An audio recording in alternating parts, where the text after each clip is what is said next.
এমন নির্যাতন তারপর এমন নির্যাতন নিপীড়ন করছে এই বৃদ্ধ বয়সে তাকে দেশান্তরী হতে হয়েছে। আমাদের সম্পাদক মাহমুদ রহমানের কথা আপনারা জানেন কি পরিমাণ তার উপর নির্যাতন হয়েছে। দুনিয়ার ইতিহাসে নজিরবিহীন তাকে দেশ কনক সাগরকে দেশ কাছে ফিরেছে। কাজী যে একটা নারী সাংবাদিক প্রচুর কম মেধাবী সাংবাদিক কি পরিমাণ তাকে হেনস্থা করেছে আপনারা জানেন, আমরা অনেকে জানি। বাধ্য হয়ে দেশ ত্যাগ করেছে, মুজিবুর রহমানকে দেশ ত্যাগ করতে হয়েছে। অনেক সাংবাদিক আজকে দেশ ত্যাগ করতে হয়েছে, সাদেশের দৃশ্য অনেক অবস্থা এমন দাঁড়িয়েছে। আজকে অনেকে সাংবাদিক পেশা ছেড়ে দিচ্ছেন।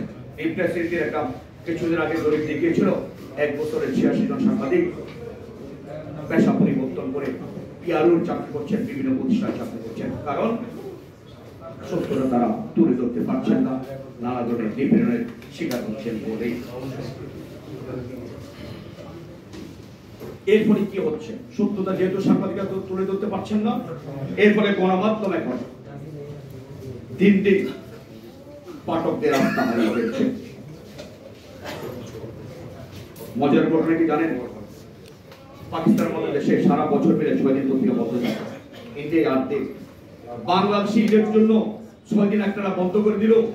কারোর মধ্যে এটা নিয়ে কোন ধরনের হতাশা বা এটা নিয়ে কোনো কিছু চিন্তা করারও সুযোগ আসেনি। কারণ করতে বেরোলো কি না বেরোলো কি, কারণ পত্রিকা সত্য দেখে না, সমাজের দর্পণ নেই। এক সময় কিন্তু বন্ধর দিনে চায়ে চুমুক দিদিতে পত্রিকা পড়তো।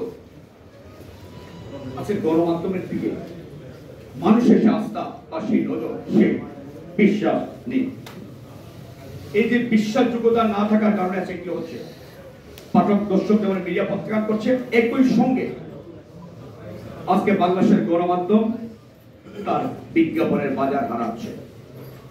বিবিসির একটা রিপোর্ট কিছুদিন আগে, সেখানে বলা হয়েছে বাংলাদেশের বিজ্ঞাপনের বাজার 1200 কোটি টাকা, বাট বর্তমানে সেটি বাংলাদেশের মিডিয়া পাচ্ছে 700 কোটি টাকা। বাকি 500 কোটি টাকা কোথায় চলে যাচ্ছে? ইন্ডিয়ান টিভি গুলোতে চলে যাচ্ছে, ইউটিউবে চলে যাচ্ছে, ফেসবুকে। এর কারণটা কি? ওরা মনে করছে পত্রিকার এখন আর মানুষ পড়ে না, বিশ্বাসযোগ্যতা এখানে দিয়ে লাভ দেবো না। ইউটিউব আমি যদি ফেসবুকে দিই, ইন্ডিয়ান টিভি দিয়ে শত করে ইন্ডিয়ান টিভি এখন দেখে, আমার বাংলাদেশের টিভি দেখার কারণ আমার বাংলাদেশের টিভিতে সত্যটা তুলে ধরা হয় না বলেই। এগুলো বাস্তবতা।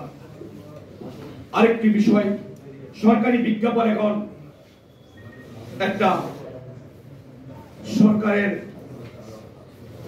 হাতিয়ার হিসাবে পরিণত হয়েছে মিডিয়াকে কবজায় নেওয়ার জন্য। যারা সরকারের সমালোচনা করে, দুর্নীতি অনিয়মের চিত্র তুলে ধরে, দেখবেন তাদেরকে এখন আর বিজ্ঞাপন দেয় না।